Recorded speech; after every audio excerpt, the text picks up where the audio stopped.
Safari silaturahim. Manusia itu aktif psikologusnya, sakralnya itu aktif, nggak ada yang nggak aktif, cuman tidak optimal. Kalau di Google kan aktifkan ya. Ya kalau kita aktifkan cakra itu kita mengendalikannya istilahnya. Nah coba bayangin kalau misalnya dianggap cakra itu ada yang aktif ada yang tidak aktif, berarti kan hormonnya juga tidak aktif. Jadi sebetulnya aktif semuanya, cuman optimalisasi. Jadi ibarat kita diberikan aset nih, aset ini kita punya, tapi apakah kita optimalkan aset ini? Nah sebetulnya kita ini mengoptimalkan tumbuhnya psikologus ini hingga menjadi optimal peran dan fungsinya di dalam tubuh kita. Jadi tidak ada yang sini tak aktifin cakramu gini-gini. Tidak, sebetulnya kalau di kita itu bahasan aktifkan cakra ini itu kendalikan cakra ini. Sudah ada. Karena sudah ada. Karena sudah ada. Mungkin dia yang tidak.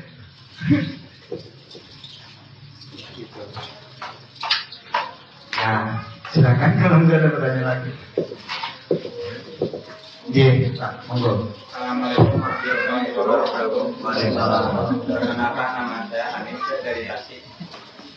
Yang mau tanyakan ini Mas, saya lihat kan tadi kita kan menuju dimensi singular ya, yang arti kita kan perjalanan ruh mungkin ya, dan pengaruh dimensi-dimensi tertentu. Kan dimensi itu berlapis-lapis, membutuhkan energi yang berbeda dan mungkin gembok dan konsekuensinya juga berbeda-beda. Nah, yang saya pertanyakan ketika kita bermeditasi, yang tadi simpulkan saya kan ruh, tubuh, dan pikiran itu harus menyatu. Nah, sedangkan dalam meditasi itu kita selalu terjebak dalam pikiran-pikiran. Pikiran ini loncat, pikiran ini loncat, pikiran ini. Jadi bagaimana kita mengatasi, mengatur fokus kita terhadap sesuatu supaya bisa menembus ke sana gitu. Karena kita terjebak pada pikiran kita sendiri. Gitu saja, terima kasih. Iya Pak. Jadi sebetulnya di kita pun ada metode itu untuk meditasi. Nah sebelum kita lari ke metode meditasi kan kita harus mengoptimalkan dulu tuh psikologis kita. Karena di meditasi ketika kita belajar dengan kami itu kan ada psikologis mana tuh yang diaktifin dulu. Ini dia disinergikan dengan ini dialihkan dengan ini diresonansi ke sini. Nah itu untuk apa itu ada rute-rute itu. Jadi sebetulnya bukan saya menghalangi teman-teman untuk bermeditasi. Jadi ketika teman-teman punya guru meditasi, pertanyakan itu pada guru teman-teman. Karena kan terkadang ini teman-teman meditasi itu sebetulnya kan prosesnya gini. Ini ibarat kita naik gunung. Nah seseorang itu bisa berjalan dari via manapun jalannya. Yang penting sampai ke sini. Lah yang saya lakukan misalnya saya pakai via jalur ini misalnya. Nah ketika teman-teman pakai via jalur ini, kalau saya teman-teman ada perjalanan di sini terus tanya ke saya, kan saya juga bingung. Nah kalau sama dengan kita kan kita tahu oh itu masih di pos 1, jalan lagi, nanti di pos 2 ada ini kan enak kita ngarahin. Apa ini ya diskusinya ya, apa berbarengannya ya. Nah kan kebanyakan teman-teman gitu mempertanyakan fenomenanya. Saya kan juga bingung, kamu lewat via mana? Kan saya juga nggak pernah lewat via itu. Walaupun toh secara esensi pengalamannya pasti sama. Esensinya ya, walaupun fenomenanya berbeda. Nah makanya sebelum kita ke sini, maka kita optimalkan ini dulu. Biar nanti ketika kita berjalan, ibarat ini kita punya karier, punya sleeping bag. Itu kapan sleeping bag dipakai? Enggak setiap hari pakai sleeping bag kan bingung waktu jalan. Nah, sebetulnya di situ. Karena kan sebetulnya kan gini, ketika energi ini terakumulasi dalam tubuh kita, ketika kita meditasi, energi ini akan mengalirkan ke otak kita. Di mana otak kita ini ada talamus, hipotalamus, hipokampus. Nah, energi itu sebetulnya untuk mendorong ketika neuron dalam otak kita menyambung, itu akan ada sesuatu gelombang elektromagnetik di pineal kita. Yang itu biasanya disebut dengan gut spot atau awal itu bersemayam dan bermeditasi di sini, itu ada yang bilang seperti itu. Nah, sebetulnya kan ketika kita mengelola energi dengan intens, dengan rutin, itu sebetulnya tidaklah lebih untuk diri kita sendiri, untuk memahami suatu hal yang tidak bisa diceritakan dengan kata-kata, kan gitu. Jadi kan memang kebingungan kita kan ketika kita meditasi itu ramai sekali itu tuh kita ngoceh aja semua. Nah, apakah pikiran ego itu tidak digunakan? Digunakan. Jadi kan sebetulnya bagaimana di meditasi itu menurut saya adalah bagaimana kita mengamati ego dan pikiran kita. Bahwa ego dan pikiran kita itu bukan diri kita. Itu adalah aset, fasilitas. Jadi pikiran itu adalah satu anugerah yang luar biasa yang diberikan pencipta kepada diri kita untuk kita berdialog seperti ini. Apakah saya tidak menggunakan pikiran? Saya gunakan, tapi dikendalikan. Kalau nggak terkendali juga mau saya nih, nah enak pulang di rumah, enak tiduran gitu. Jadi pikiran itu diperlukan untuk kita berdialog, beranalogi. Jadi apapun yang saya katakan itu jauh dari kebenaran sesungguhnya. Ini cuma petunjuk dari kebenaran sesungguhnya. Dan kebenaran itu akan teralami oleh teman-teman sendiri, bukan katanya. Makanya saya bilang ke teman-teman itu di safari, jangan di sini cuma mengambil tiba terus bawa pulang. Enggak seperti itu. Di sini ini kita belajar menggali sumber yang ada dalam diri kita, hingga ini mampu memuaskan dahaga diri kita soal spiritual. Dan kalau itu berlebih, mudah-mudahan itu bisa dibagi ke lingkungannya. Kan gitu. Jadi sebetulnya setiap individu itu bertanggung jawab terhadap dirinya sendiri. Kayak gitu mas. Jadi saya berharap teman-teman di sini nantinya akan belajar sendiri, termotivasi sendiri untuk dirinya sendiri, mengupgrade dirinya. Karena kan udah banyak tuh bio spiritual yang nyomot sini ngoceh, nggak ada isinya. Nah kalau itu dari alami sendiri, saya berharap itu akan, kan ada ini, orang mengerti sama memahami itu beda. Ada yang dari literatur. Nah, secara pemahaman itu sebetulnya harus embody, harus dialaminya sendiri. Makanya kan ada istilah saksi, itu kan harus ada di TKP, bukan katanya. Nah kita mencoba untuk memantaskan diri untuk bersaksi sendiri. Ya. Jadi saya berharap kalau misalnya nanti metode ini dirasa cocok, silakan diteruskan. Kalau tidak, silakan cari metode lain yang memang menurut teman-teman itu lebih baik. Toh pun juga bukan antara kita perbandingan satu metode dengan metode lain, tapi bagaimana ketika kita belajar itu apa yang bisa kita lakukan bersama untuk kolaborasi. Seperti itu. Karena kebanyakan kita belajar itu tidak sampai tuntas. Kita ini sering berguru hanya untuk memuaskan pola-pola berpikir kita atau memori kita yang kita pahami. Misalnya gini, saya mau berguru, saya sudah paham nih beberapa literasi. Ketika saya tanya sama guru, kok nggak sesuai oleh literasi saya? Wah ini bukan guru. Jadi sebetulnya kalau kita mau berkaca, kita ini belum siap untuk menjadi murid yang baik. Karena kita terus sebetulnya ketika kita berguru itu hanya untuk memuaskan pemahaman-pemahaman kita, ego-ego kita, bukan murni pure untuk kita berguru. Nah, saya bilang bahwa guru yang baik itu hanya layak untuk murid yang baik. Jadi sebetulnya pertanyakan diri dulu, apakah kita siap untuk menjadi murid yang baik, kan gitu.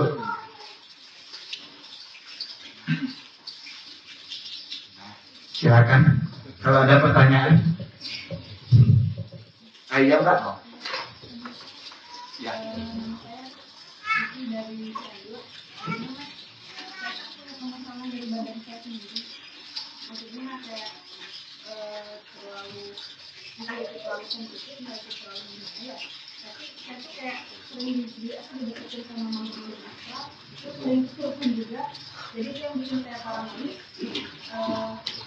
kayak sering halusinasi gitu. Ya, kayak sering halusinasi, kayak sering lihat-lihat yang walaupun saya juga agak kurang bapak saya masih ada. Ya. Jadi pengen ini aja, pengen normal aja gitu. Iya. Maksudnya mau mengendalikannya biar saya bisa hidup enak aja, mau masuk kemana-mana gitu. Udah Bu.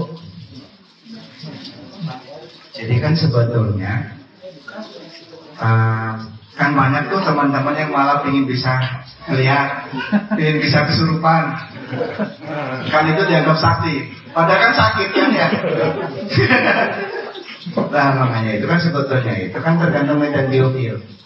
Jadi sebetulnya ketika medan biofil kita kuat, utuh, itu energi itu kan kalau faktor X itu kan energinya dengan kualitas yang lebih kasar. Nah kualitas yang lebih kasar itu tidak akan mungkin bisa menyentuh kualitas yang lebih halus. Cuman enaknya kualitas yang lebih kasar lebih mudah dipertontonkan. Jadi kayak kebal gini-gini itu sebetulnya frekuensi energi yang lebih kasar. Nah energi yang lebih kasar itu pasti di level bawah. Makanya kenapa orang-orang yang berlatih seperti itu egonya, emosinya tidak stabil. Ya karena energi yang diakumulasi cuma di situ. Nah ketika ibu berlatih, ketika biofil itu semakin kuat, tertutup, faktor X itu tidak akan mungkin berani masuk. Karena akan menjadi bumerang buat dia. Jadi gitu. Nah terkadang ketika orang sudah pernah kesurupan itu kan sudah berubah. Nah itu lebih mudah untuk dimasukin. Jadi sebetulnya buat mereka itu menjadi inang yang cocok. Gitu. Nah kan sebetulnya kan gini. Karena faktor itu kita pahami sebagai radikal bebas, dia itu tidak punya ikatan. Nah dia butuh inang. Nah ternyata pernah tuh saya mengalami satu perjalanan. Ada orang yang menceritakan pengalamannya dengan kesaktiannya. Terus saya tanya apa yang ibu lakukan? Wirid ini. Berapa kali 1000 kali ini. Akhirnya dia bisa ngilang. Nah itu cuma ditutupin gendruwo aja sebetulnya. Kalau kita tahu. Nah akhirnya terus itu dia tanya, kamu apa yang kamu lakukan? Saya cuma senam sambil bermeditasi. Terus wiridnya apa? Katanya gitu. Ya nggak ada wirid, saya cuma berzikir, hanya memuliakannya.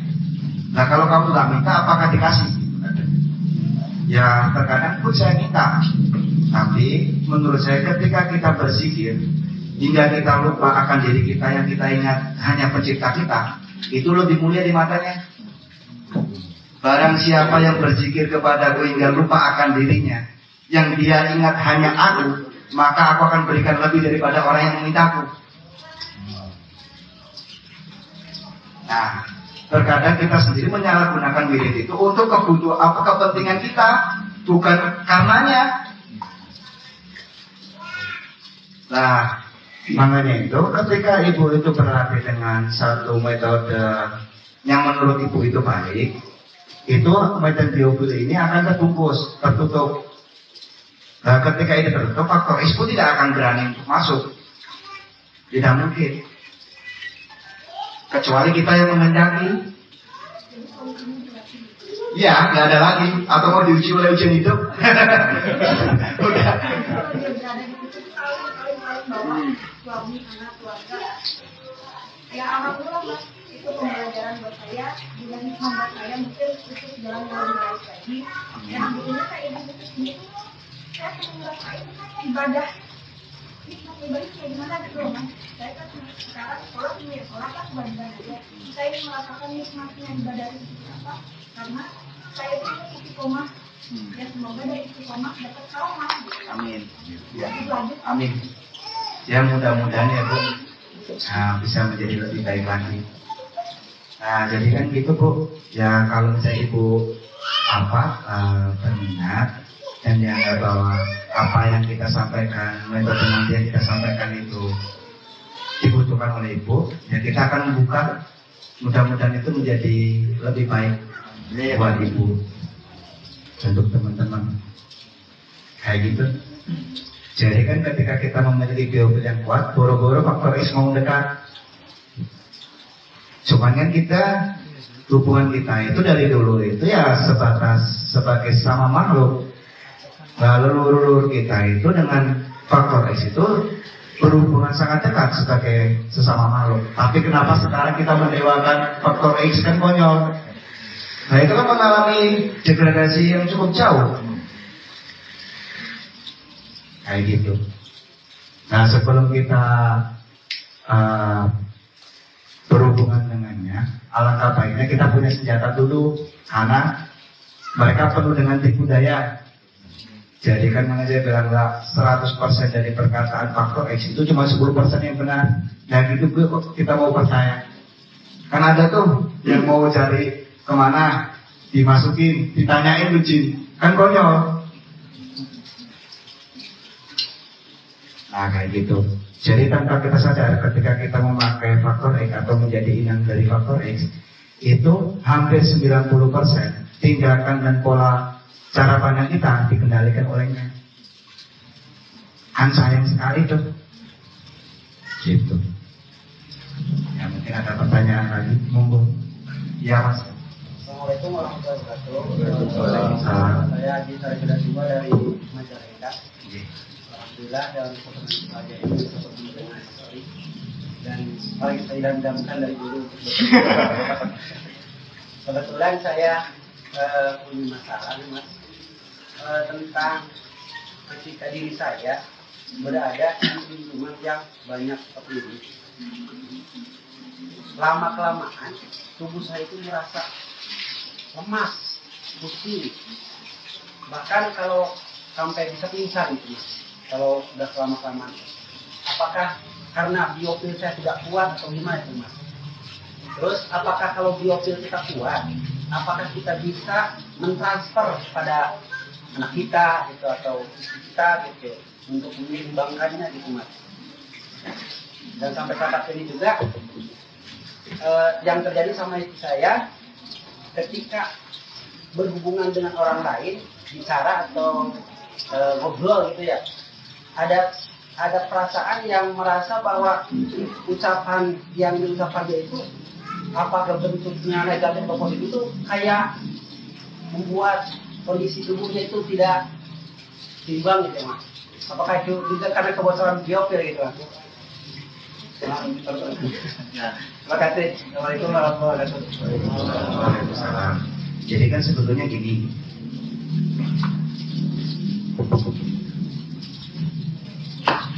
Kalau di sini kelihatan ya. Karena saya tidak bisa menggambar, saya gambar kayak gini aja. Ini manusia ya, seolah-olah manusia. Jadi sebetulnya manusia itu ada medan biofil. Sebetulnya yang berinteraksi duluan itu adalah medan biofilnya, saling mengakses, kan gitu.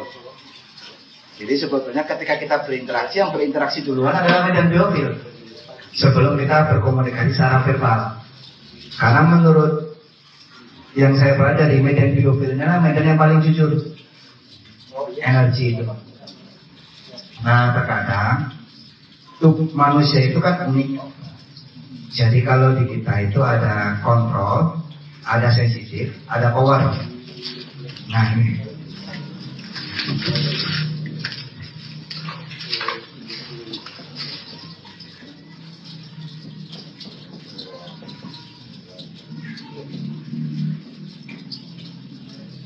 Ada kontrol, ada sensitif, ada power. Nah di setiap diri kita ini ada yang dominan. Misalnya nih, orang yang hanya powernya aja yang kuat, dia pasti lebih bertindak lebih arogan. Pokoknya wani gitu, asal majulah gitu.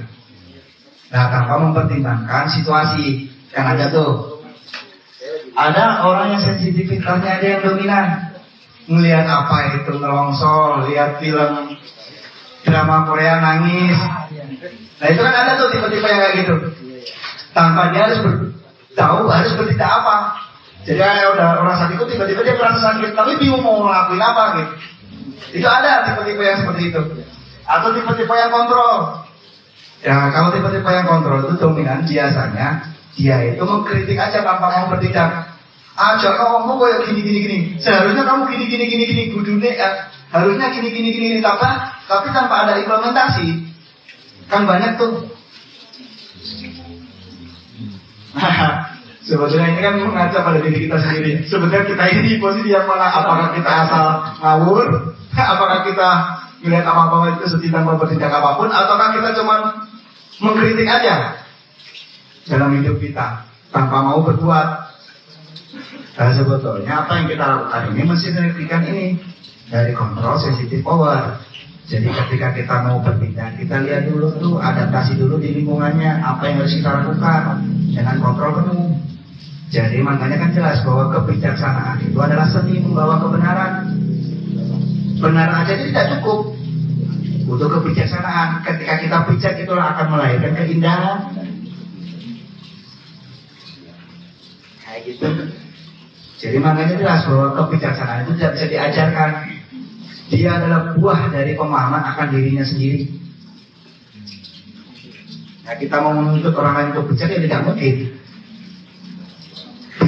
Bijaklah, bijak gitu. Dia nggak bisa, karena dia tidak paham akan dirinya sendiri. Karena kan menurut saya, ketika dia memahami dirinya, maka dia akan memahami sekelilingnya. Bahwa kita adalah satu kesatuan yang utuh dari probabilitas gelombang tanpa adanya blok materi apapun. Atau kita adalah satu kesatuan yang utuh dari Nur Muhammad. Jadi ketika seorang itu pada fase itu memahami itu dan merasakan itu, apa mungkin saya menyakitin Anda? Karena Anda adalah bagian dari diri saya. Jadi secara kebijaksanaan sendiri, apapun keputusannya, itu seperti dia memutuskan untuk dirinya sendiri. Apakah mungkin kita menzalimi diri kita sendiri? Nah itu kan harus dialami. Nah kayak gitu Pak. Jadi sebetulnya kita belajar ini ya, saya dulu juga pusing. Jadi saya dulu itu, saya kira saya belajar tenaga dalam, yang seolah-olah itu wah bisa menarik orang dan sebagainya. Semakin di sini kok semakin ini ya gitu. Saya juga pusing. Makanya kalau banyak orang itu masalahnya belajar spiritual di mana? Saya cuma belajar senam gitu, sama meditasi. Ya saya nggak tahu kalau itu yang disebut dengan spiritualitas. Dan saya juga tidak mau terkotak-kotak dengan nama. Mau dianggap oleh apapun ya terserah gitu. Kayak gitu. Nah saya juga bingung kenapa spiritual itu menjadi hal yang istimewa sekarang. Padahal spiritual itu adalah bahan baku awal untuk kita mengenali diri kita.